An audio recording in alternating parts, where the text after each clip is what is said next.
عليه ونعوذ بالله من شرور أنفسنا ومن سيئات أعمالنا من يهده الله فلا مضل له ومن يضلله فلا هادي له ونشهد أن لا إله إلا الله وحده لا شريك له ونشهد أن سيدنا ونبينا ومولانا محمدا عبده ورسوله أرسله بالحق بشيرا ونذيرا وداعيا إلى الله بإذنه وسراجا منيرا صلى الله تعالى عليه وعلى آله وأصحابه وسلم تسليما كثيرا كثيرا أما بعد فأعوذ بالله من الشيطان الرجيم بسم الله الرحمن الرحيم فدلاهما بغرور فلما ذاقا الشجرة بدت لهما سوآتهما وطفقا يخصفان عليهما من ورق الجنة وناداهما ربهما ألم أنهكما عن تلكما الشجرة وأقل لكما إن الشيطان لكما عدو مبين قال ربنا ظلمنا أنفسنا وإن لم تغفر لنا وترحمنا لنكونن من الخاسرين صدق الله مولانا العظيم সূরা আরাফের 21 নম্বর তেলাওয়াত আয়াত থেকে তেলাওয়াত করা হয়েছে। সৈয়দনা হযরত আদম আলা নবিয়িনা ওয়া আলাইহিস সালাতু ওয়াস সালাম কে কিভাবে বেহেশত থেকে বের হওয়া লাগলো এই সম্পর্কে আলোচনা চলছিল। শয়তান ধোঁকা দিয়ে তাদেরকে ওই গাছের কাছে নিয়ে যায় এবং ওই গাছের ফল খাওয়াইয়ে দেয়। শয়তানের সবচেয়ে বড় হাতিয়ার হইল ধোঁকা। মানুষকে ধোঁকা দিয়ে সিরাতে মুস্তাকিম হেদায়েতের রাস্তা থেকে অন্য রাস্তায় সরাইয়ে নেয়। আদম আলাইহিস সালামকেও ধোঁকা দিয়ে ওই গাছের কাছে নিয়ে যায়, ওই ফল খাওয়াইয়ে দেয়। এখান থেকে বোঝা যায় ধোঁকা সর্বপ্রথম শুরু হয়েছে শয়তান থেকে। এটা শয়তানের মূল স্বভাব। অতএব আমরাও যদি এখন কাউকে ধোঁকা দিই তো শয়তানের স্বভাবে স্বভাবান্বিত হইলাম, শয়তানের সাদৃশ্যবান হইলাম। এটা মানুষের পক্ষে সাজে না আরেকজনকে ধোঁকা দেওয়া। যে ধোঁকা দেয়, যে ধোঁকাবাজ, সে ফাসেক হয়ে যায় ধোঁকা দেওয়ার কারণে। এটা কবিরা গুনাহ, হারাম। শয়তানের প্রথম স্বভাব, প্রথম কাজ ছিল ধোঁকা দেওয়া। এই জন্য খুব সতর্ক থাকতে হবে যে আমি যাতে কাউকে অন্তত ধোঁকা না দিই। 2 নম্বর, শয়তানের ধোঁকা খাওয়ার পর আদম আলাইহিস সালামের অবস্থা কি হয়েছিল? বাদাত লাহুমা সাওআতুহুমা, উভয়জনের আদম এবং হাওয়া আলাইহিস সালামের গুপ্ত অঙ্গ, যে অঙ্গ সাধারণত খোলা রাখলে মানুষ লজ্জা পায় স্বাভাবিকভাবে, এটা প্রকাশ হয়ে গেছে, পোশাক পড়ে গেছে, বেহেশতি পোশাক পড়ে গেছে। তফিকা ইয়াকসিফানে আলাইহিমা মি ওয়ারাকিল জান্নাহ, আদম এবং হাওয়া উভয়জন বেহেশতের বড় বড় পাতাকে জোর দিয়ে নিজেদের লজ্জাস্থান ঢাকার চেষ্টা করছিলেন। এখান থেকে আমরা শিক্ষা পাই উলঙ্গ কিংবা অর্ধ উলঙ্গ করা এটা শয়তানের স্বভাব, তার প্রলোভন। মানুষকে গোমরা করার জন্য শয়তানের প্রথম হাতিয়ার ছিল ধোঁকা, দ্বিতীয় হাতিয়ার হইল উলঙ্গ কিংবা অর্ধ উলঙ্গ করা। আর মানুষ যারা বাস্তবে, এদের স্বভাব হবে কমপক্ষে নিজের সতর ঠিকভাবে ঢেকে রাখা। তাই শয়তানের ধোঁকার কারণে মানুষ জাতির আদি পিতা আদম এবং আদি মাতা হাওয়া আলা নবিয়িনা ওয়া আলাইহিমা সালাতু ওয়াস সালাম থেকে কাপড় খসে পড়ে গেছে, গুপ্ত অঙ্গ প্রকাশ হয়ে গেছে। কিন্তু ওনারা প্রকাশ হতে দিতেছিলেন না, গাছের পাতা দিয়ে হইলেও নিজের গুপ্ত অঙ্গ ঢাকার চেষ্টা করছিলেন। তো বোঝা গেল শয়তানের স্বভাব হইল উলঙ্গ কিংবা অর্ধ উলঙ্গ করা, আর মানুষের স্বভাব হইল গুপ্ত অঙ্গ ঢেকে রাখা। এখান থেকে আমরা বর্তমান অবস্থার দিকে তাকাইলে বুঝি বর্তমান আমাদের গোমরাহ হওয়ার একটি উল্লেখযোগ্য এবং গুরুত্বপূর্ণ কারণ হইল বেহায়াপনা, উলঙ্গপনা, অর্ধ উলঙ্গপনা। আজ দেখবেন অধিকাংশ ফিতনা ফাসাদ এখান থেকে উৎপত্তি, এখান থেকে শুরু। পশ্চিমা বিশ্ব নিজেদেরকে উলঙ্গ করছে, অর্ধ উলঙ্গ করছে। আমেরিকা, ইউরোপের কিছু কিছু জায়গা এমন আছে যেখানে একটা সুতাও যদি আপনার গায়ের সাথে থাকে আপনাকে ওই জায়গায় ঢুকতে দেয়া হবে না। একেবারে পুরা আমাদের শরীয়তের পরিভাষায় বলে মুজাররাদে মহজ, একেবারে খালি হয়ে আপনাকে ওই জায়গায় ঢুকতে হবে। এটা ওই জায়গার সভ্যতা। তো ওই জায়গার সভ্যতা আর বাস্তব হইল অসভ্যতার একেবারে চরম পর্যায়ে। এটা শয়তানের কাজ। তো এদের কিছু কিছু তো হয়ে গেছে একেবারে উলঙ্গ, আর বাকিরা হয়েছে অর্ধ উলঙ্গ। ওদের দেখবেন পুরুষদের কিন্তু ফুল প্যান্ট অধিকাংশ, আর নারীরা হাফ প্যান্ট। পুরুষের গায়ে যে জামা হাতা, পুরা হাতা জামা, নারীদের গায়ে আধা হাতা জামা। পুরুষের শরীর যে পরিমাণ দেখা যায়, নারীর শরীর আরো বেশি দেখা যায়। এগুলো মূল কারণ হলো শয়তান। শয়তান এদেরকে ধোঁকা দিয়ে এই অবস্থা করছে। আর ওদের দেখা দেখি আল্লাহ মাফ করুক আমরাও শুরু করছি। আমাদের নারীদেরকেও আমরা এখন উলঙ্গ, অর্ধ উলঙ্গ করে ছেড়ে দিয়েছি বাইরে, যার কারণে ফিতনা ফাসাদ, অশান্তির আগুন জ্বলছে ঘরে ঘরে। খোঁজ নিয়ে দেখুন, উপর দিয়ে দেখা যায় অনেক ভালো চলতেছে, আসলে ভিতরে অশান্তির আগুনে জ্বলতেছে। আমাদের কুমিল্লার একটি প্রবাদ আছে, গায়ে সুন্দর খালাতো ভাই, উপর দিয়ে খুব ভালো ফিটফাট, ভিতরে আসলে কিছু নেই। এই অবস্থা, অশান্তির আগুন জ্বলতেছে প্রায় ঘরে ঘরে। এর মূল কারণ হইল বেপরদিগি, উলঙ্গ আর অর্ধ উলঙ্গপনা। তো এইটা হলো শয়তানের দ্বিতীয় হাতিয়ার, মানুষকে গোমরা করার, ইহ ও পরকালে অশান্তিতে রাখার। এই হাতিয়ার শয়তান ব্যবহার করে, উলঙ্গ করে কিংবা অর্ধ উলঙ্গ করে। এই জন্য ইসলামী শরীয়ত নামাজ রোজার যে পরিমাণ গুরুত্ব, এর থেকে বেশি গুরুত্ব দিয়েছে পর্দার ব্যাপারে। যে বেপর্দায় হইবে না, বেপর্দা হইলে শয়তান সুযোগ পায়। হাদিস শরীফে আছে, যখনই দেখবে কোনো মহিলা বেপর্দা রাস্তায় বেরিয়ে আসছে, ঘর থেকে বেরিয়ে আসছে, শয়তান তখন উকি মারে, মনে মনে খুশি যে এই সুযোগ, এই নারীকে মাধ্যম বানাইয়ে বহু মানুষকে গোমরা করা যাবে। তো এইভাবে একজনকে মাধ্যম বানাইয়ে বহু মানুষকে গোমরা করে ফেলে আল্লাহ। তো শয়তানের দ্বিতীয় হাতিয়ার হইল বেহায়াপনা, বেপরদিগি, উলঙ্গপনা, অর্ধ উলঙ্গপনা। এটা করে মানুষকে গোমরা করে। আল্লাহ পাক হেফাজত করুক। কিন্তু মানুষের স্বভাব হলো ঢেকে রাখা। তো যারা বাস্তবে মানুষ, এরা তাদের এই ধরনের অঙ্গ প্রকাশ হইতে দিবে না। অঙ্গ প্রকাশ হইতে না দেওয়া মানে এক তো হইল মোটেও খোলা রাখবে না, দ্বিতীয় হইল ডেকে রাখলো এমনভাবে ডাকবে যাতে বোঝা না যায় যে অঙ্গটির ধরন কেমন। কিন্তু আজকাল আমরা যারা ঢেকেও রাখি, তারপরও পোশাক এই পরিমাণ টাইট ফিট হয় যে বাইরে থেকে বোঝা যায় অমুক অঙ্গটির ধরন কেমন। এটা ইসলামী শরীয়ত পছন্দ করে না। উলঙ্গর মতোই, উলঙ্গর মতোই, আল্লাহ মাফ করুক। হাদিস শরীফে আছে, এক জমানা আসবে, সে জমানায় মানুষ কাপড় পরিহিত করবে, তারপরও থাকবে উলঙ্গ। কাপড় পরিধান করবে, তারপরও থাকবে উলঙ্গ। এটার এক ব্যাখ্যা তো হাদিসের ব্যাখ্যা গ্রন্থে আছে যে কাপড় এই পরিমাণ পাতলা হবে যে পড়লে যেই, না পড়লেও সেই।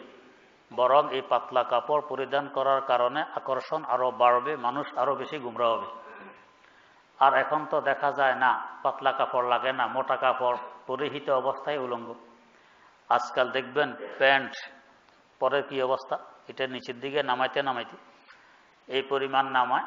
যারা এই ধরনের প্যান্ট পরা অবস্থা নামাজ পড়তে আসে, রুকু সেজদা দিলে দেখবেন পিছন দিয়ে সব খুলে গেছে। ও তো সেজদে আছে, কইতে পারবো না তার পিছনের অবস্থা কি। দেখবেন কোন কোন এলাকার মানুষে এই বাইতুল খালা, পায়খানা বানায় না, রাস্তার কিনারে বসে কাজ সারিয়ে ফেলে।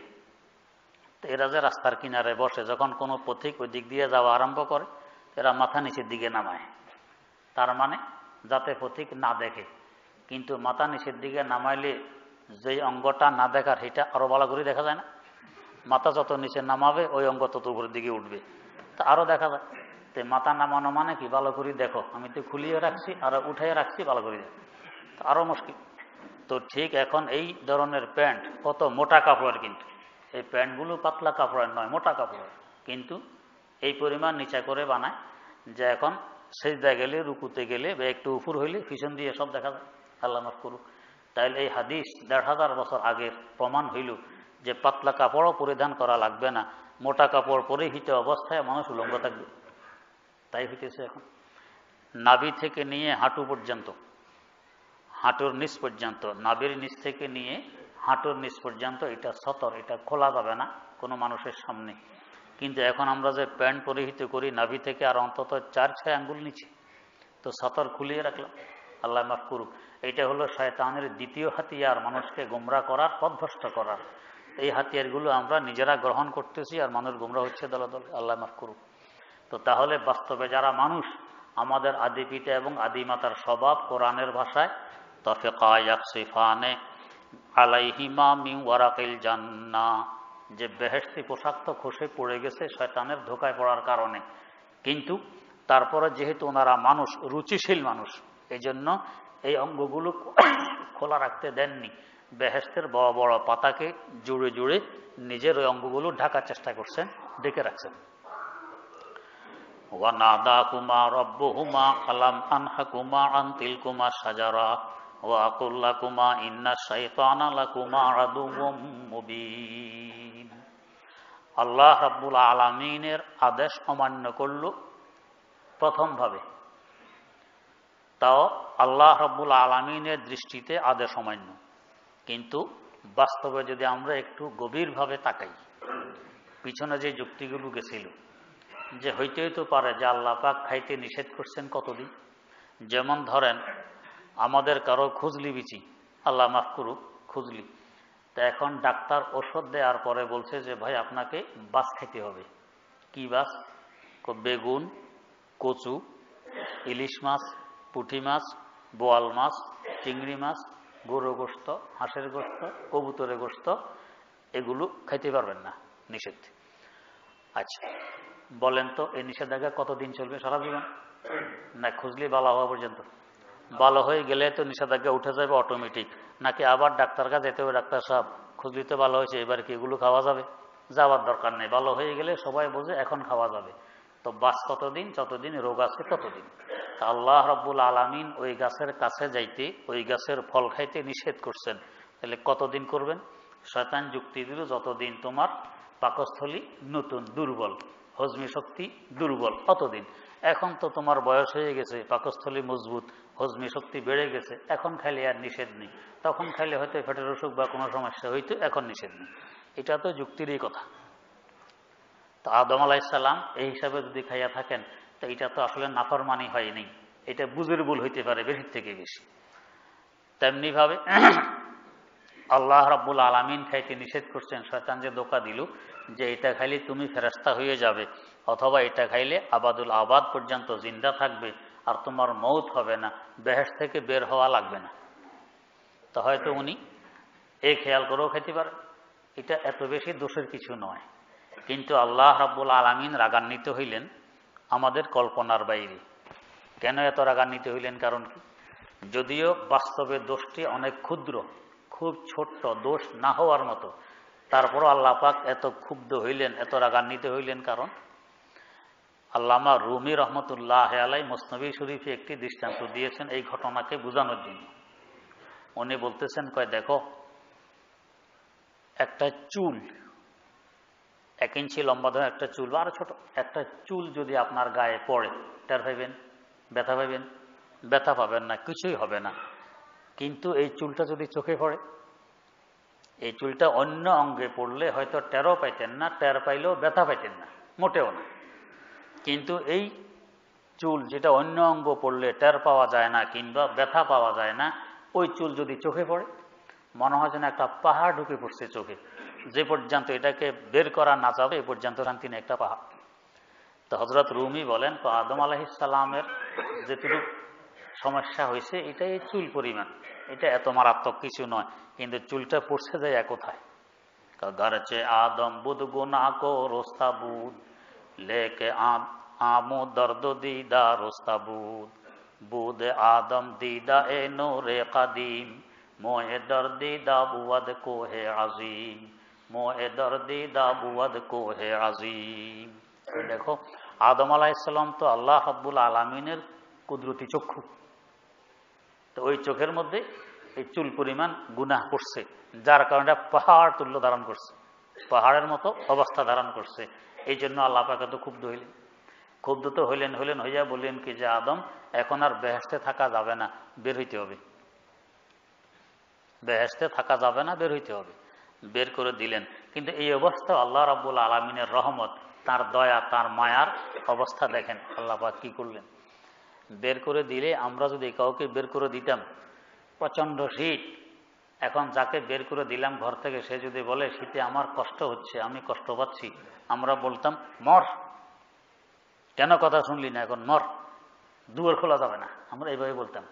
কিন্তু আল্লাহ রাব্বুল আলামিন কত বড় মেহেরবান, এই মুহূর্ত আদম আলাইহিস সালাম বের হতে চলছেন, ডাক দিলেন। কি ডাক দিলেন? ওয়া নাদাহুমা রাব্বুহুমা, পালনকর্তা উভয়জনকে ডাক দিলেন। কি ডাক দিলেন? ডাক দিয়ে বললেন আলাম আনহাকুমা আনতিল কুমা সাজারা, আমি কি নিষেধ করিনি তোমাদের দুইজনকে এই গাছের কাছে যাইতে? নিষেধ তো করছিলেন। ওয়া কুল্লাকুমা ইন্না শাইতানা লাকুমা আদুউম মুবিন, আমি কি বলিনি যে শয়তান তোমাদের খুল্লমখোলা দুশমন? বলছি তো। এইসব বলার পরও কেন গেল? এখন পোশাক খসে পড়ে গেল, এই বিপদের সম্মুখীন হইলা কেন গেল? এটা আল্লাহ রাব্বুল আলামিন মনে করাই দিলেন, ওনার আদেশটা মনে করাই দেওয়ার পর। কিন্তু যতই হোক আল্লাহ পাকের তো বান্দা, আল্লাহ রাব্বুল আলামিন বান্দাকে কি পরিমাণ ভালোবাসেন আল্লাহই ভালো জানেন, এটা আমরা আন্দাজ করতে পারবো না। তো আল্লাহ পাকের বান্দা, নিজ কুদরতি হাতের বানানো বান্দা, আল্লাহ রাব্বুল আলামিন আদম আলাইহিস সালামকে আবার তার রহমতের দুয়ারে টেনে ধরার জন্য একটি ফন্দি শিখিয়ে দিলেন, একটি রাস্তা বাতায় দিলেন। ফাতালাক্কা আদামু মির রাব্বিহি কালিমাতিন ফাতাবা আলাইহি ইন্নাহু হুয়াত তাওয়াবুর রহিম। আল্লাহ রাব্বুল আলামিন একটা দোয়া শিখিয়ে দিলেন যে আদম, এই দোয়া করে আমার কাছে মাফ চাও, আমি কিন্তু বড় ক্ষমাশীল, আমি বড় দয়াশীল, এই দোয়া পড়ে মাফ চাইলে ক্ষমা পেয়ে যাবে। আল্লাহ রাব্বুল আলামিনের স্বভাব। সে দোয়াটা কি? ক্বালা রব্বানা যালামনা আনফুসানা ওয়া ইল্লাম তাগফির লানা ওয়া তারহামনা লানাকুনান্না মিনাল খাসিরিন। আহা, দুজনে দোয়া করলেন, আল্লাহ যালামনা আনফুসানা, আমাদের মতো যদি গাড়মোটো হয়তো কইতেন আল্লাহ কি দোষটা করছি, ঠিক আছে ফল খালে খাইছি, তোমার কি ক্ষতি হয়েছে, না খালে তোমার কি লাভ হইত? হ্যাঁ, এটার জন্য এত রাগ হওয়া লাগে। কিন্তু না, যেহেতু আমি গোলাম, উনি আবার মনিব, এখানে কোনো যুক্তি মুক্তি নেই, গোলামের কোনো রাগমাগ নেই। এখানে হলো গোলাম যত গোলামিয়ত প্রকাশ করতে পারে, যত ছোট হইতে পারে, রব্বানা যালামনা আনফুসানা, ও আমাদের পালনকর্তা, আমরাই আমাদের উপরে বাড়াবাড়ি করছি, ভুল আমাদের, আপনার তো কোনো ভুল নেই, আপনি তো সতর্ক করেই দিয়েছেন, শয়তানের কথাও বলে দিয়েছেন, গাছের কথাও বলে দিয়েছেন, এখানে দোষটা আমরাই করছি। দোষটা করছি আল্লাহ, ঠিক, নিজের দোষ নিজে স্বীকার করলাম। এখন যদি আপনি ক্ষমা না করেন, ওয়া ইল্লাম তাগফির লানা, যদি আপনি ক্ষমা না করেন, ওয়া তারহামনা, আর যদি দয়া না করেন, এ ক্ষমার সাথে দয়া, দয়া না হলে তো ক্ষমা হয় না, তার সাথে দয়ার কথা উল্লেখ করলেন। আপনি যদি দয়া মায়া না করেন, লানাকুনান্না মিনাল খাসিরিন, তাহলে আমরা ক্ষতিগ্রস্তদের মধ্যে হয়ে যাব, আমাদের খুব ক্ষতি হবে। আল্লাহ, আপনার তো লাভ হবে না, আর ক্ষমা করে দিলে আপনার ক্ষতি হবে না, আমাদের লাভ হবে। এই দোয়া আল্লাহ পাক শিখাই দিলেন, উভয়জন এই দোয়া করতে রইলেন। দীর্ঘদিন যাবৎ এই দোয়া করতেছেন। আমরা হইলে 2-4 বার করার পর হ্যাঁ বাধ্য, শোনা না টোনা না কিছু না, আল্লাহ আপনি এই দোয়া করে। কিন্তু মশহুর আছে 300 বছর পর্যন্ত এই দোয়া করতে রইলেন, কান্তির আল্লাহ। তারপরও নিরাশ হননি। কেন? এই দরবার নৈরাশ্যতার দরবার নয়, আজ হোক আর কাল হোক এই দরবারে পাওয়াই যাবে। আমি চাইতে থাকি, আমার দায়িত্ব হলো চাইতে থাকা, আর আল্লাহ রাব্বুল আলামিন যখন দয়া করবেন তো উনি দিয়ে দিবেন। উনি না দিলেও আমাকে চাওয়া লাগবে, দিলেও আমাকে চাওয়া লাগবে। তো বাস উনি চাইতে রইলেন, দীর্ঘ 300 বছর যাবৎ চাইতে রইলেন। আল্লাহু আকবার। আল্লাহ 300 বছর পর বাইতুল্লাহ শরীফ আল্লাহ রাব্বুল আলামিন এই জমিনে রেখে দিয়েছেন আদম আলাইহিস সালামকে পাঠানোরও 2000 বছর আগে। এটা রহমতের কেন্দ্র। এখানে গেলে রহমত পাওয়া যায়, আল্লাহর তাজাল্লি পাওয়া যায়। আদম আলাইহিস সালাম পড়ছেন তো শ্রীলঙ্কায়, এখান থেকে উনি বাইতুল্লাহ পায়ে হেঁটে গিয়ে হজ করতেন। কি হিম্মত, কি সাহস পায়ে হেঁটে গিয়ে। একটা হলো পায়ে হাঁটা, আর হলো একা একা। দলবল নিয়ে যাওয়া এক কথা, একা একা যাওয়া এক কথা। রাত আর দিন তো তখনও ছিল। তো রাত আর দিন সারা পৃথিবীতে দুজন মানুষ, কিন্তু কে কোথায় আছে কোনো খবর নেই। দুজন একসাথে শ্রীলঙ্কায় পড়েননি, এক একজন এক এক জায়গায় পড়ছেন। তো আদম আলাইহিসসালাম শ্রীলঙ্কায়, আর হাওয়া আলাইহিসসালাম ওনার কবর তো জিদ্দায়, ওই দিকের আশেপাশে কোথায় ছিলেন। দাদিকে আরবিতে বলা হয় জাদ্দাতুন। জাদ্দাহ মানি দাদি, জাদ্দা মানি নানি। তা আদম আলাইহিসসালামের স্ত্রী হযরত হাওয়া সকলেরই তো দাদি। তো ওনার কবর যেখানে, ওনার নামে সেই জায়গার নাম হয়ে গেছে জাদ্দা। মানুষে বলতে বলতে এখন কয় জিদ্দা। তো জায়গার নাম জিদ্দা হয়েছে, আসলে জাদ্দা ছিল ওই দাদির নামে জায়গার নাম। যাই হোক, তো দুইজন দুই জায়গায়, আর পুরা পৃথিবী খালি, কোনো মানুষ নেই। এই অবস্থায়ও হিম্মত হারা হননি, হজ করতেন। এমনকি রাওয়ায়াতে আছে 40 বার তিনি হজ করছেন পায়ে হেঁটে। তো হজ করতে গেলে বাইতুল্লাহ তো রহমতের কেন্দ্র, তাজাল্লির গোডাউন, সেখানে গিয়ে এই দোয়া খুব করতেন। করতে করতে করতে করতে আরাফার ময়দানে যাইয়া ইত্তেফাকান, ঘটনাক্রমে স্বামী স্ত্রী উভয়জনের সাক্ষাৎ ঘটে 300 বছর পর। একজন একজনকে চিনতে পারা, এই চিনতে পারাকে বলে তারিফ। আরাফা ইয়ারেফু মানে চিনে। তো আরাফার ময়দান মানে চিনার স্থান, চিনার জায়গা। এখানে আদম আর হাওয়া একজন একজনকে দেখতে পেলেন, চিনলেন, ইনি আমার স্ত্রী, উনি চিনলেন ইনি আমার স্বামী। তওবা কবুল হয়েছে আদম আলাইহিস সালামের কোথায়? জাবালে রহমতে। দেখবেন ক্যালেন্ডারের মধ্যে ফটো পাওয়া যায়, একটা পাহাড়, শুধু মানুষের মানুষ, পাহাড়ের টিলার মধ্যখানে একটি সাদা রঙের খাম্বা। এখানে আদম আলাইহিস সালামের তওবা কবুল হয়েছিল জাবালে রহমত। এটা রহমতের পাহাড়। আব্বার দোয়া যেখানে কবুল হয়, তওবা যেখানে কবুল হয়, এটা রহমতের হবে না তো কিসের হবে? এই জন্য কিয়ামত পর্যন্ত আনেওয়ালা ওই আব্বার সন্তান সন্ততিদেরকেও ওই ময়দানে গিয়েই দোয়া করতে হয়। ওই ময়দানে দোয়া করলে আল্লাহ রাব্বুল আলামিন দোয়া কবুল করেন, তওবা করলে তওবা কবুল করেন। তাই হজের ফজিলতের মধ্যে আছে, কোনো বান্দা হজ করলে মনে হয় যেন সে আজকে মায়ের পেট থেকে নিষ্পাপ হয়ে জন্মগ্রহণ করেছে। এই পরিবার নিষ্পাপ হয় কেন? আব্বার তওবা ওই জায়গায় কবুল হয়েছে, সন্তানের তওবাও সেখানে গেলে কবুল হয়। আল্লাহ, তো সেখানে উভয়জনের সাক্ষাৎ হয়, এই জন্য এই ময়দানের নাম হইল আরাফা। এখান থেকে আমরা একটি কথা বুঝতে পারি, আমরা অনেকে ওয়াজের মধ্যে শুনি আদম আলাইহিস সালাম কাঁদতেছেন, তওবা করতেছেন, এর মধ্যে উনি উসিলা দিলেন যে আল্লাহ মুহাম্মদের উসিলা আমাকে ক্ষমা করো। কিন্তু মুহাম্মদের নাম তুমি ফেলে কই?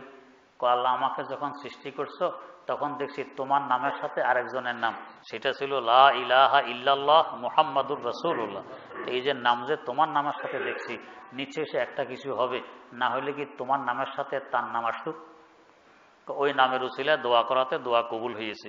কথাটি আসলে সঠিক নয়, বরং আল্লাহ পাক বলতেছেন ফাতালাক্কা মির রাব্বিহি কালিমাতিন ফাতাবা আলাইহি ইন্নাহু হুয়াত তাওয়াবুর রহিম।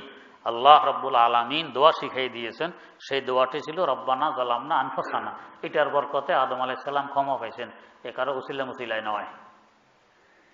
অতএব আমরাও যদি ক্ষমা পেতে চাই তো এই দোয়া বেশি বেশি, রব্বানা যালামনা আনফুসানা ওয়া ইল্লাম তাগফির লানা ওয়া তারহামনা লানাকুনান্না মিনাল খাসিরিন। এই দোয়া বেশি বেশি পড়া চাই ক্ষমার জন্য। আব্বা এই দোয়ার বরকতে ক্ষমা পাইছেন, আমরাও আশা করি দোয়ার বরকতে ক্ষমা পাব।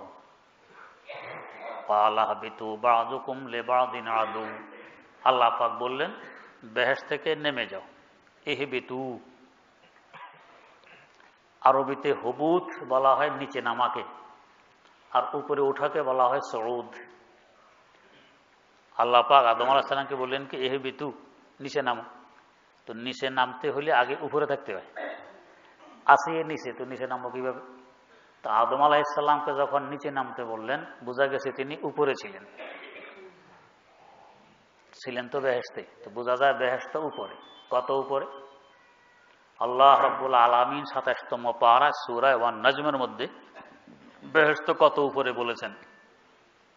আল্লাহ পাক বলেন, ওয়ালাকাদ রাআহু নাজলাতান উখরা ইনদা সিদরাতিল মুনতাহা ইনদাহা জান্নাতুল মাওয়া।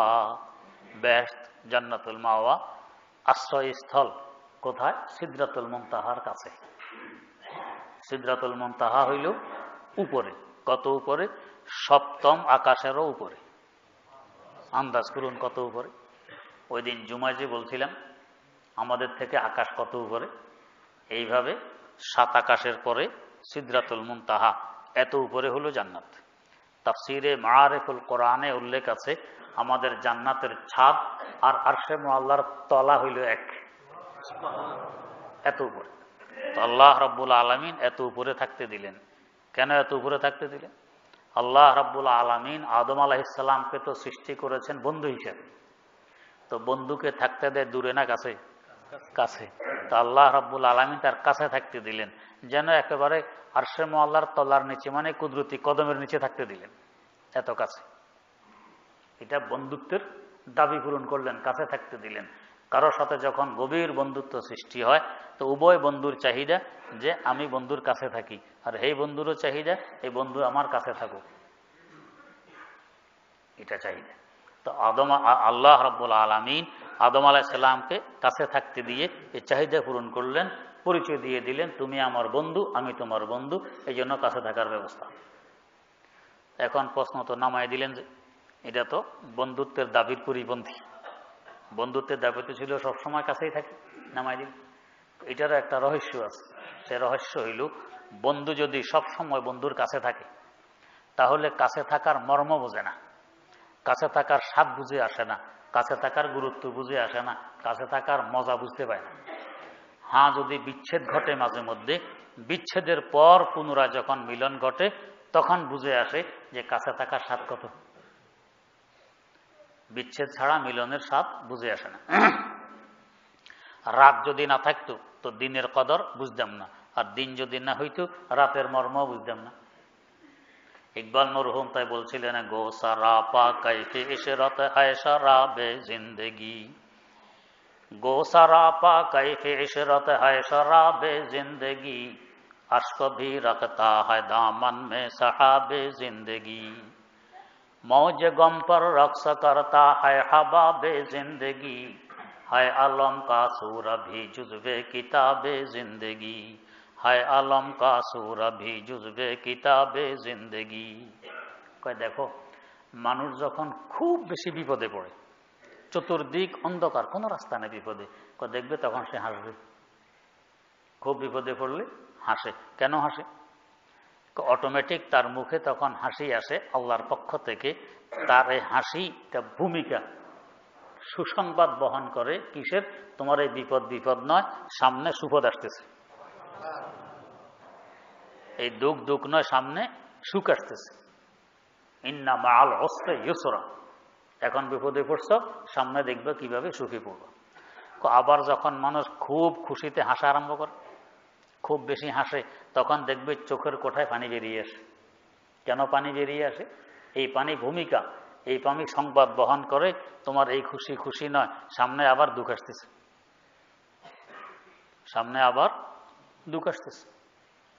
উনি দৃষ্টান্ত দিয়ে বুঝান, দেখো সাগরের পিঠের উপর দিয়ে, বুকের উপর দিয়ে তরঙ্গ বয়ে চলে। কিসের তরঙ্গ? দুঃখের তরঙ্গ। কিসের দুঃখ? সাগর তো এই পৃথিবীর একটি অংশ। আল্লাহ রাব্বুল আলামিন ফেরেশতাদের সাথে পরামর্শ করলেন যে আমি এই আর্ধে, এই পৃথিবী নামক গ্রহে আমার প্রতিনিধি হিসাবে আদমজাতকে পাঠাইতেছি। ইন্নী জাইলুন ফিল আরদি খলিফা, এরা আমার প্রতিনিধি হবে, আমার বন্ধু হবে, এদেরকে পাঠাইতেছি। এই কথা যখন ছড়িয়ে পড়ল, সমস্ত মাখলুকে জানতে পাইল, তো পৃথিবীও তো একটি মাখলুক, সেও জানতে পারছে। মনে মনে খুব খুশি। কি খুশি? আমার মধ্যে আল্লাহর বন্ধু বসবাস করবে। এটা আমার দাম বাড়ে না? খুব দাম বাড়ে। প্রধানমন্ত্রীর অন্তরঙ্গ বন্ধু যদি আপনার ঘরে থাকে তা আপনি খুশি যে মন্ত্রীর বন্ধু আসছে, অনেক কিছু উদ্ধার করা যাবে। তো আল্লাহ রাব্বুল আলামিনের বন্ধু আমার মধ্যে থাকবে, তো খুশির ব্যাপার, খুব খুশি আমার মধ্যে থাকবে। কিন্তু আল্লাহ রাব্বুল আলামিন পৃথিবীর শুরু নগলে পৃথিবীকে বানালেন শুধু পানি, মাটি নেই, শুধু পানি আর পানি। কিন্তু পানির মধ্যে কি বসবাস করা যায়? পানিতে তো বসবাস করা যায় না, ঘর বাড়ি উঠানো যায় না, আপনি দাঁড়াইতে পারবেন না, ডুবে যাবেন। এখন পৃথিবী ভাবতেছে, শুনলাম আমার মধ্যে আল্লাহর বন্ধুরা বসবাস করবে, তো কই এমন কিছু অবস্থা তো দেখি টেকি না, আমার মধ্যে কিভাবে বসবাস করবে, আমি তো পানি। এই জন্য ভাবতেছে বোধহয় আল্লাহ পাক সিদ্ধান্ত পরিবর্তন করে ফেলছেন, অন্য কোনো গ্রহে পাঠাবেন, আমার মধ্যে আর পাঠাবেন না। আমার মধ্যে পাঠালে তো ওইভাবে আমাকে বানাইতেন। আশরাফুল মাখলুকাত আর আল্লাহর বন্ধুদের বিরহ বেদনায় দুঃখের তরঙ্গ সাগরের বুকের উপর দিয়ে বয়ে চলে। মৌজে গম পর রকস করতা হয় হাবা পে জিন্দেগি। আল্লাহ রাব্বুল আলামিন তখন বলেন, ও সাগর, দুঃখের তরঙ্গ তোর বুকের উপর দিয়ে বয়ে চলছে, তরঙ্গের মাথার দিকে একটু তাকিয়ে দেখ না, কি দেখা যায়। মৌজে গম পর রকস করতা হয় হাবা বে জিন্দেগি।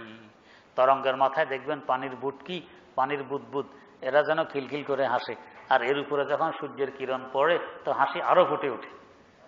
আল্লাহ পাক বলেন যে তোর তরঙ্গের মাথার দিকে তাকায় দেখ, কি দেখা যায়? হাসি দেখা যায়। কেন হাসি দেখা যায়? এই বিচ্ছেদ নয়, একটু সবর করা লাগবে, ধৈর্য ধরা লাগবে। তুই দেখবি কিভাবে তোর মধ্যে আশরাফুল মাখলুকাত বসবাস করবে। তুই বঞ্চিত হবি না, আশরাফুল মাখলুকাত তোর মধ্যে বসবাস করবে। আল্লাহ রাব্বুল আলামিন কুদরতিভাবে, ইতিহাস আপনারা বহুবার শুনছেন, মাটি সৃষ্টি করলেন পানির বুটকি, পানির ফেনা থেকে সৃষ্টি করে মাটি এই পানির উপরে বিছাই দিলেন। বিছাই দেওয়ার পরে যেখানে এখন মাটি, এখানে আল্লাহর বন্ধু আশরাফুল মাখলুকাত বসবাস করে। যেখানে পানি, ওই জায়গা তো মাহরুমে রয়ে গেল। ও জায়গায়ও চা আমার মধ্যে করুক আর এসে আমার মধ্যে করুক। এখন ও তো বিচ্ছেদ অবস্থায় আছে, তার বুকের উপর দিয়ে তরঙ্গ এখনো বয়ে চলছে। তো আল্লাহ রাব্বুল আলামিন তাকেও মাহরুম করেন না। 2-4 দিন পরে স্থল হয় জল, আর জল হয় স্থল। সেখানে চর ভেসে ওঠে, আর স্থল ভেঙে দরিয়া বর্দ সাগর গর্ভে চলে যায়, নদী গর্ভে চলে যায়। আর যেখানে নদী আর সাগর ছিল ওইখানে তখন চর ওঠে, মানুষ যায়, মানুষ বসতি স্থাপন করে, আবাদ হয়, মসজিদ নির্মাণ হয়, জগতের শ্রেষ্ঠতম কাজ সিজদা সংগঠিত হয়। আল্লাহ পাক সান্ত্বনা দিয়ে দিলেন যে দেখ তরঙ্গের মাথার দিকে তাকাইয়া কি দেখা যায়, ওইখানেও মানুষ বসবাস করবে। মৌজে গম পর রকস করতা হায় হাবা বে জিন্দেগি, হায় আলম কা সূরা ভি জুজবে কিতাবে জিন্দেগি। এভাবে যদি বিচ্ছেদ না হইতো তাহলে মিলনের স্বাদ বুঝে আসে না, বুঝে আসতো না। দেখবেন এখন আমরা যে স্থলে আছি, এই মাটির যে উর্বরতা, আর যেখানে নতুন করে চর ভেসে ওঠে ওইখানে উর্বরতা অনেক বেশি। অনেক পলি মাটি নিয়ে সে ভেসে ওঠে, উর্বরতা আরো অনেক বেশি। এই উর্বরতা কেন হইল? বিচ্ছেদের বরকতে হইল। যদি বিচ্ছেদ না হইতো তাহলে উর্বরতা হইতো না, বরং দিন দিন মাটির শক্তি কমে যেত এখানে। তো আল্লাহ রাব্বুল আলামিন আদম আলাইহিস সালামকে সবসময় যদি তার কাছে রাখতেন, তাহলে কাছে থাকার স্বাদ, দিদারের মজা, কাছে থাকার গুরুত্ব বুঝে আসতো না। আল্লাহ পাক ওই মজার স্বাদ বুঝানোর লক্ষ্যে যাও একটু দুনিয়ার সফর করে আসো, বিচ্ছেদ কেমন একটু সহ্য করে আসো, বিরহ যন্ত্রণা কেমন একটু বুঝে আসো। এটা বুঝার পর যখন পুনরায় আবার বেহেশতে ঢুকবে, তার মানে আমার কুদরতি কদমের নিচে আসবে, আর আমি তখন সাক্ষাৎ দিব বেহেশতে, আমার দিদার তোমার নসিবে ঘটবে, তখন দেখবে সাক্ষাতের মজা কত। এর আগে সাক্ষাতের মজা বুঝে আসবে না, এই জন্য বের করে দিলেন। তো শুধু আদম আলাইহিস সালাম আর হাওয়া আলাইহিস সালামকে বের করে দিয়েছেন তা না, আমাদেরকে বের করে দিয়েছেন। কি প্রমাণ? আল্লাহ পাক বলেন, কালা হাবিতু বা'দুকুম লি বা'দিন আদু। ইহবিতু বহু বচন, ছিলেন তো দুইজন, তাহলে এহবেতা এভাবে বলতেন, তোমরা দুজন বেরিয়ে পড়ো। তা না বলে বলতেছেন কি এহবিতু, সকলেই বেরিয়ে পড়ো।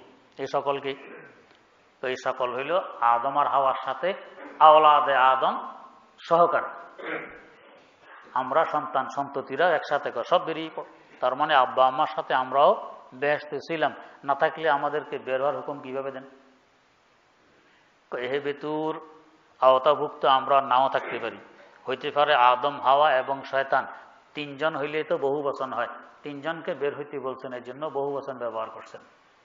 তো যদি শুধু এই 3 জনে হইতো তাহলে সামনে বললেন কি বাযুকুম লিবাদিন আদু, ও আদম তোমরা একে অপরের দুশমন হবে।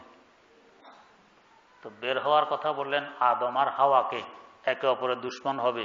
আদম হাওয়ার দুশমন হননি, হাওয়াও আদমের দুশমন হননি, বরং উভয়জন চাইছেন কত তাড়াতাড়ি আবার সাক্ষাৎ পাইতে পারেন, কান্নাকাটি করছেন। তাহলে দুশমন ওনারা তো হননি। তা আল্লাহ পাক কার কথা বললেন? বাযুকুম লিবাদিন আদু, তোমরা একে অপরের দুশমন হবে, এটা বলছেন আমাদের কথা। তখন আমরাও সাথে ছিলাম, আমাদেরকেও বের হওয়ার হুকুম দিয়ে বললেন তোমরা একে অপরের দুশমন হবে। যে এখন আমরা বাস্তব দেখতেছি আমরা একে অপরের দুশমন। যদিও মাঝে মধ্যে দেখি খুব বন্ধুত্বের ভাবসাব, এটাও আসলে বন্ধুত্বের জন্য নয়, স্বার্থ উদ্ধারের জন্য। লাখের মধ্যে এক আধজন পাওয়া যাবে নিঃস্বার্থভাবে বন্ধুত্ব, আর বাকি সব বন্ধুত্বের ভাবসাব দেখায় স্বার্থ উদ্ধারের জন্য। আজকাল তো পরের কথা, সৈয়দনা হযরত আলী মুরতাজা রাদিয়াল্লাহু তাআলা আনহু 1450 বছর আগে আফসোস করে গেছেন। তার ভাষায় তিনি বলছেন, তাগাইয়ারাতিল মাওয়াদ্দাতু ওয়াল ইখাউ ওয়া কাল্লা সিদকু ওয়া আনকাতা'আর রাজাউ ওয়া কাল্লা সিদকু ওয়া আনকাতা'আর রাজাউ। তাগাইয়ারাতিল মাওয়াদ্দাতু ওয়াল ইখাউ, বন্ধুত্ব, এখা, ভ্রাতৃত্ব, এগুলো সব পরিবর্তন হয়ে গেছে। আমরা কিভাবে একে অপরের বন্ধু ছিলাম, ভাই ছিলাম। হিজরত করে মক্কায়ে মুকাররমা থেকে মদিনায়ে মুনাওয়ারায় আসছেন। মদিনায়ে মুনাওয়ারার আনসার, ওনারা কারোর কাছে 2 বিবি থাকলে একজনকে তালাক দিয়ে দিয়েছেন, তোমরা বিয়ে করে নাও। মেয়ের তখন অভাব ছিল। এইভাবে সাহায্য সহানুভূতি করছেন, বন্ধুত্ব ভ্রাতৃত্ব ছিল। কিন্তু এখন পারলে আরেকজনের বিবি কেড়ে নিয়ে আসে, এই অবস্থা আমাদের। আমরা তো এখন তাই করতেছি। পরকীয়া প্রেমে কত মানুষ পড়ছে আরেকজনের বিবি নিয়ে বাগে। তো উনি আফসোস করে গেছেন, ভ্রাতৃত্ব বন্ধুত্ব বিদায় নিয়ে গেছে। ওয়াকাল্লা সিদকু ওয়ানকাতা'আর রাজাউ, সত্যতা সততা কমে গেছে। একজনের কাছ থেকে আরেকজন কিছু আশা করতে পারে, এটা কমে গেছে, আশা করা যায় না। একমাত্র আশা আল্লাহর কাছেই করব। মানুষের কাছে, বান্দার কাছে আশা করলে পাওয়া যায় না, উল্টা হয়। তো 1450 বছর আগে যদি এই অবস্থা ঘটে, এখন কি হবে? ডক্টর ইকবাল মরহুম আজ থেকে 70-80 বছর আগে আফসোস করে গেছেন।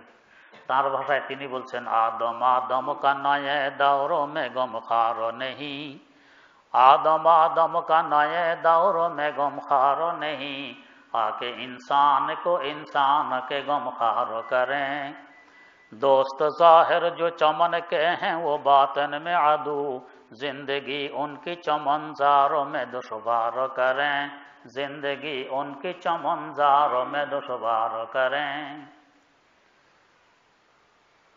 একজনের দুঃখে আরেকজন দুঃখিত হয় না।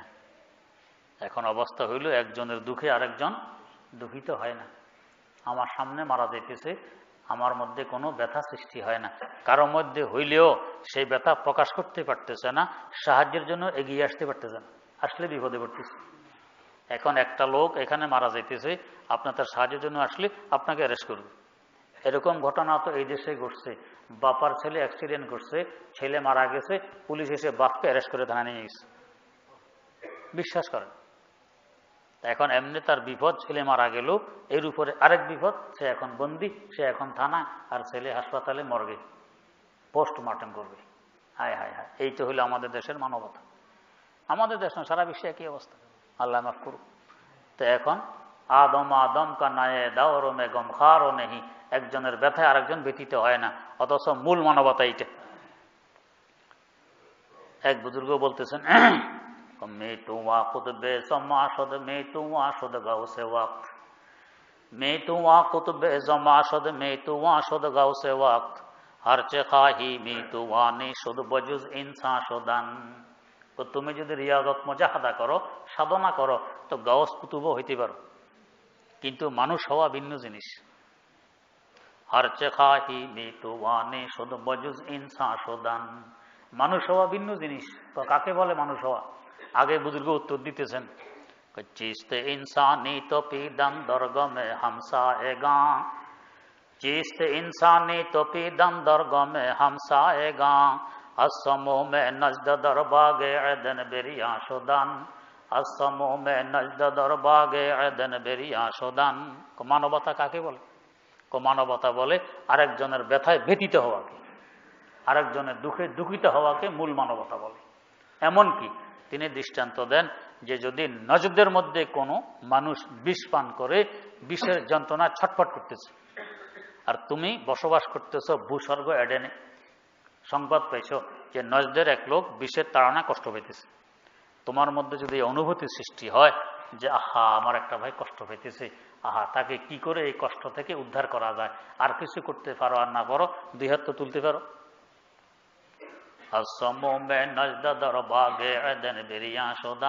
তুমি যেন এখানে বুনা ভাজা হয়ে যেতেছ, কি করে তাকে রক্ষা করা যায়, আল্লাহর কাছে দুই হাত তুলে দোয়া করতেছো, আল্লাহ আমার ওই ভাইকে অন্তত তুমি রক্ষা করো, শান্তি দাও, তাহলে বুঝবে তুমি মানুষ। আর যদি অনুভূতি সৃষ্টি না হয় তো তাহলে এখনো মানুষ হইতে পারেনি, মানুষের গিলাপ ধারণ করে আছি মাত্র। আল্লামা রুমি রহমতুল্লাহ আলাই তাই বলছেন, আদমান নিশেতান আদম গিলাফে আদমান, তার মধ্যে যদি মানবতা বিরোধী কোনো কাজ দেখো তো বুঝবে এটা মানুষ নয়, মানুষের গিলাপ ধারণ করে আছে মাত্র, মানুষের গিলাপ। তো আল্লাহ রাব্বুল আলামিন ওই দিনে বলে দিয়েছেন, বাযুকুম লিবাযিন আদুব, তোমরা একে অপরের দুশমন হবে। আমরা এখন সচক্ষে দেখতেছি আমরা একে অপরের দুশমন, বন্ধু হওয়া তো দূরের কথা, একে অপরের দুশমনে পরিণত হয়েছি। বোঝা গেছে এখনো পুরোপুরি মানুষ হইতে পারেনি। ওয়ালাকুম ফিল আরদে মুস্তাকাররুন ওয়া মাতাউন ইলা হিন, আল্লাহ পাক জানাই দিলেন যে ঠিক আছে, তওবা কবুল হয়ে গেছে, তওবা কবুল হয়ে গেছে, তুমি আগের মতো আমার বন্ধু, সব ঠিক, কিন্তু ওয়ালাকুম ফিল আরদে মুস্তাকার, তোমাদেরকে এখন থাকতে হবে এই আরদে, পৃথিবীতে, এখন বেহেশতে নয়, এখন থাকতে হবে পৃথিবীতে। ওয়া মাতাউন ইলা হিন, যতদিন জিন্দা থাকবে অতদিন এই পৃথিবী থেকেই তোমাদেরকে উপকৃত হইতে হবে, পৃথিবীর ফসল, পৃথিবীর ফলমূল শস্য দিয়ে, ওইখান থেকেই তোমরা উপকৃত হবে, জান্নাত থেকে নয়। এটা আরো পরে। এই আয়াত থেকে বোঝা যায় আল্লাহ পাক পরিষ্কার বলে দিলেন তোমরা থাকবা কোথায়? পৃথিবীতে। ফিল আরদে মুস্তাকার, আরদ বলা হয় পৃথিবীকে। তাহলে এখন আমরা চাঁদে যাওয়ার যতই চেষ্টা করি আর মঙ্গল গ্রহে জায়গা জমি যতই বিক্রি করি, থাকা যাবে না সেখানে। কেমন হাস্যকর অবস্থা দেখেন। এই মঙ্গল গ্রহটার মালিক কে? আল্লাহ। না আমেরিকা, না বাংলাদেশ, না রাশিয়া, কেউ না, আল্লাহ। জমি বিক্রি করতেছে কে? আমেরিকা। আমেরিকা মঙ্গল গ্রহে জমি বিক্রি করে, চাঁদের জমি বিক্রি করে। আহা, আর কিছু আধা পাগল আছে সেটা কিনে, কাজ জমি কিনো, কাকে টাকা দিয়ে কিনো? হ্যাঁ, হায় হায় হায়, কিনতেছে। এটা যে পাগল, এটা আল্লাহ বুঝাইতেছে যে পাগল, এই দেখো এই করতেছে, চাঁদে জায়গা কিনে। এখনো পৃথিবীতে জায়গার অভাব আছে, হাজার হাজার মাইল খালি পড়ে আছে, এখনো হাজার হাজার মাইল খালি পড়ে আছে। রেগস্তানে সিন বলা হয়, সিন্ধু প্রদেশের বালুকাময় স্থান, এক মাথা থেকে আরেক মাথা 700 মাইল। 700 মাইল মানে প্রায় 1100 কিলোমিটার। 1100 কিলোমিটার জায়গা ময়দান খালি পড়ে রয়েছে এক দেশে, এক জায়গায়। করাচি থেকে বেলুচিস্তানের রাজধানী কুয়েটা 1400 কিলোমিটারের দূরত্ব, মধ্যখানে মাত্র 4টি আবাদি, সব খালি। তো 4টি বসতি যদি থাকে তাহলে এক এক বসতি থেকে আরেক বসতির দূরত্ব গড়ে প্রায় 350 কিলোমিটার। এই 350 কিলোমিটার খালি। তো এত জায়গা খালি হয়ে রয়েছে এখনো জমিনে, দুনিয়াতে, আর আমরা চাঁদে জায়গা কিনে দিয়েছি, এখানে জায়গার অভাব। হায় হায়।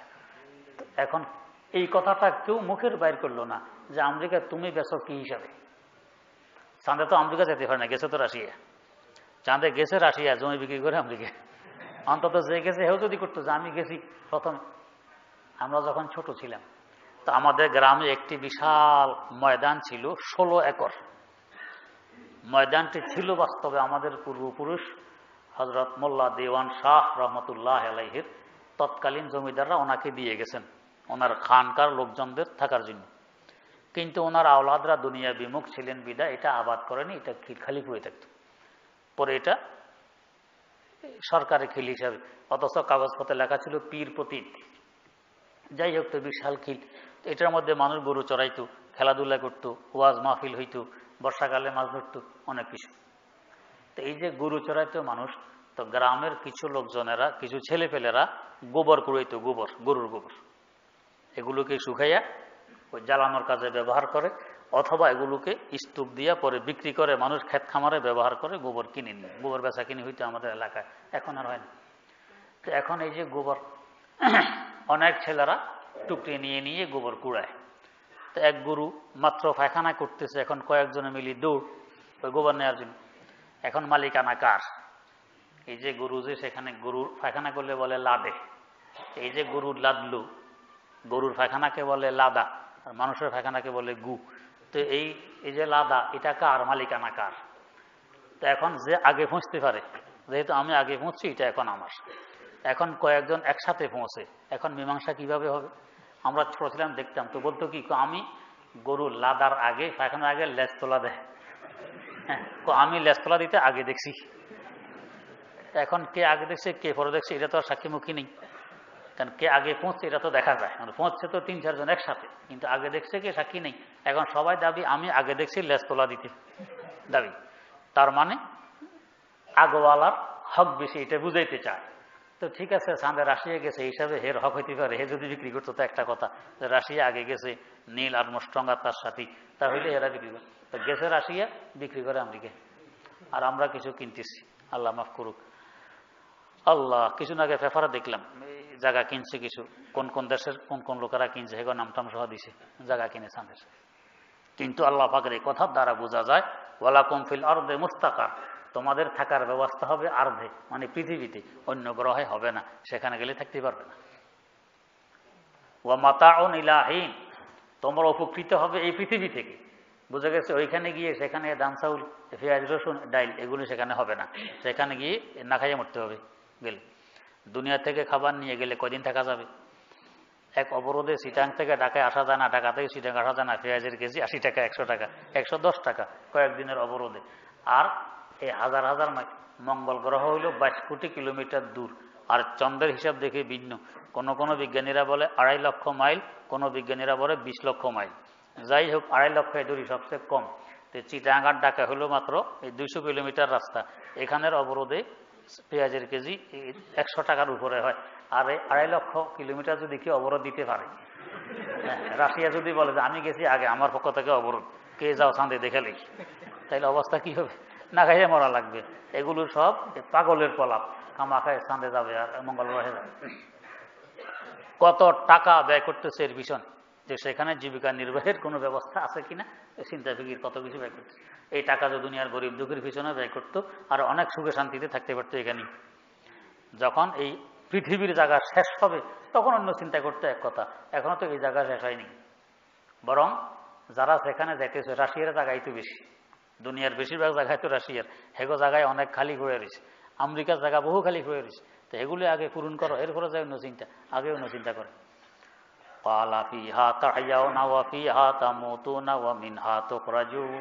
আল্লাহ পাক আরো পরিষ্কার করে বলছেন, ফিহা তাহিয়াউন, জিন্দা থাকবে তো জমিনে, অফিহা তামুতুন, মরবে তো এই জমিনে। এখানে জিন্দা থাকবে, এখানে মরবে, জিন্দা থাকার উপকরণ এখানে আছে, আর হায়াত শেষ হয়ে গেলে এখানেই মরবে, তোমার সমাধি এখানেই হবে। ও মিনহা তুখরাজুন, আবার হাসরের দিন এখান থেকে তোমাদেরকে পুনরায় উঠানো হবে, অন্য কোনো গ্রহ থেকে নয়, এখান থেকে উঠানো হবে। আল্লাহ রাব্বুল আলামিন আমাদেরকে উঠানোর দিনের প্রস্তুতি নিয়ে দুনিয়া থেকে বিদায় নেওয়ার